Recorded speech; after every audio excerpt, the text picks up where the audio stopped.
matuod kag sila gid man ang nag-ako nga sa ulihi man lang. Okay. So wala ina nag-abot antes ang tiyo ni Constantine mga kauturan kag mga kaabyanan. The early part of the 4th century nga ang iban nagalantaw kay Mary subong goddess.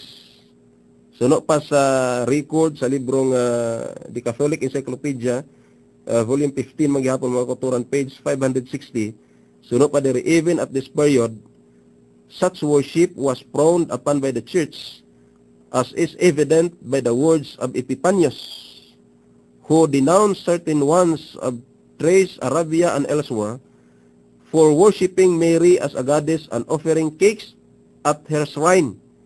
She should be held as in honor, but let no one adore Mary. Suno pa sa iya mga kauturan. Bisan pa, pila lang ka mga tuig ang naglabay mga kauturan, after sina ang statement, ang pagsimba kay Mary wala ginpatawad sang nakilalaan subong the Catholic Church. Ini nangin official doctrine mga kauturan at the Council of Ephesus in 431 AD. Nga sa Ephesus gid mga kauturan kag mga kaabyanan. Tungod kay sa sina nga syudad, it was in the city that Diana had been worshipped as a goddess of virginity and motherhood from primitive times. Pabasa ina nato mga kauturan sa Fawcett's Bible Encyclopedia, page 484. She was said to represent the generative powers of nature, and so was pictured with many breasts. A tower-shaped crown, a symbol of the Tower of Babel, adorned her head.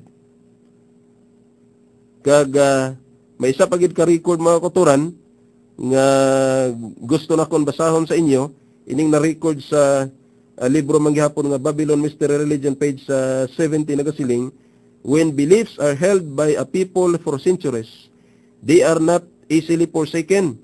So church leaders at Ephesus, as the falling away came, also reasoned that if people would be allowed to hold the ideas about a mother goddess, if this could be mixed with Christianity and the name Mary substituted, they could gain more converts. Apang hindi inaamo ang pamaagi sang Dios mga kauturan kag mga kabyanan. Sang si Paul nag-abot sa Ephesus anti sina, wala sing kompromiso ang iyang ginhimo with paganism. Ang mga tao konvertido nga matuod and destroyed their idols of the goddess. Acts 19:24 to 27. Makasulubo batyagon mga kauturan nga ang iglesia sang Ephesus sa ulihi nagkompromiso and adopted a form of mother goddess worship. The Council of Ephesus finally making it an official doctrine. The pagan influence in this decision seems apparent. Ari pagid mga kauturan sa libro ni Hislop sa The Two Babylons, page 20 akong basahon. A further indication that Mary worship developed out of the old worship of the mother goddess may be seen in the titles that are ascribed to her. Mary is often called the Madonna. According to Hislop, this expression is the translation of one of the titles by which the Babylonian goddess was known.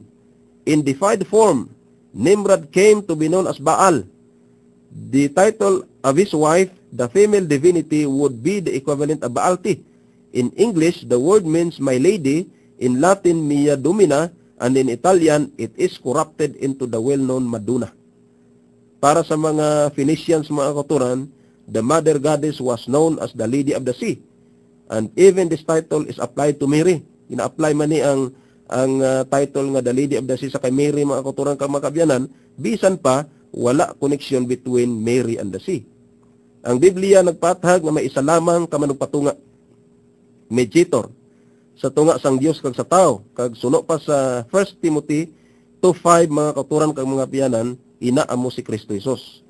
Kag bisan pa sina, ang Roman Catholic, mga kauturan, ang Catholicism nagpanudlo nga si Mary mediator man, manugpatunga man. Ang pagpangamuyo sa kay Mary, importante, hindi ina madinay, hindi maligar, mga kauturan, importante katama para sa mga Katoliko. Wala sing teksto sa sini nga ideya, apang ang ini nga ideya hindi malayo sa ideya angot sa mother goddess worship. Siya nagadala sang pangalan nga Maylita nga ang buot silingon the mediatrix o kun mediator o kun manugpatunga mga kauturan kag mga kaabyanan. So si Mary ginapangalanan subong Queen of Heaven. Amo na ang title sa kay Mary subong mga kauturan.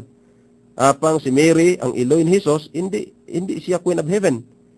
The Queen of Heaven mga kauturan, nga sa Bible makita, hindi si Mary, kag ang ini nga title